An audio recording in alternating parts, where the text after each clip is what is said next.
goodness, Breck, so dry right It now. really is. You mentioned the extreme burn conditions. It's the heat. It's the low humidity. In addition, the other focus is we've been seeing a few isolated thunderstorms tracking through the region, central, southern, eastern Utah.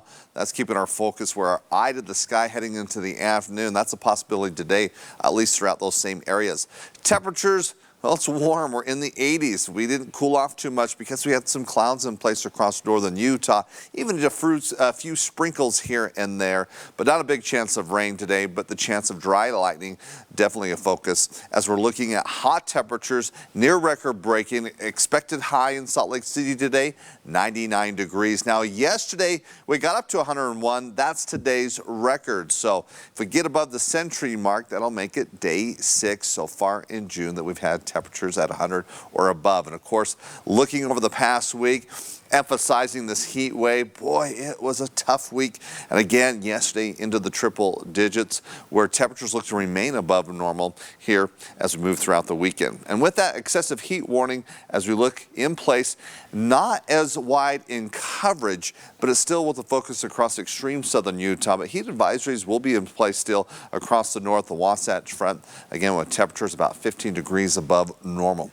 As it's been here, really over the past several weeks, at least in some spots across the state, with red flag warnings, with the low humidity, and winds picking up throughout the afternoon. Not in great strength, it's just that persistent wind and that range between 10 to 20 miles per hour. Confirming that as we look ahead, our model showing with the winds in place across the southeastern Utah, as we'll be looking at those breezes anywhere between 10 to 20 miles per hour, and then turning towards northern Utah a little bit later on. Tomorrow, the focus will be across eastern Utah with some stronger winds.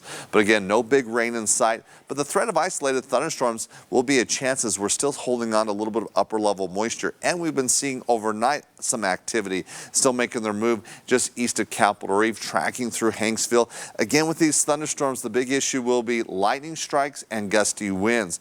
Some rain, but not enough, as we do not want to see this dry lightning situation, but that's going to be the case. And of course, that's the reason why the flat fire started. And that's why we're looking at a bigger concern here throughout the state today. It's just not the winds and the low humidity. It's the potential for lightning strikes. With that high pressure keeping the heat, trying to get us into that monsoon flow. This will be short-lived as we are expecting to see the flow change out of the west and temperatures to cool off just a little bit here as we look towards next week. For the weekend, though, it's hot. Mostly sunny skies across the north, partly cloudy skies across the south. You'll see that I do have some lightning strikes there with a chance of an isolated shower, but it's going to be another hot day with temperatures at 110 and excessive heat then for St. George today and tomorrow. Cooler next week, though. We go down to 101 on Tuesday. That'll feel nice, so a little break from the heat.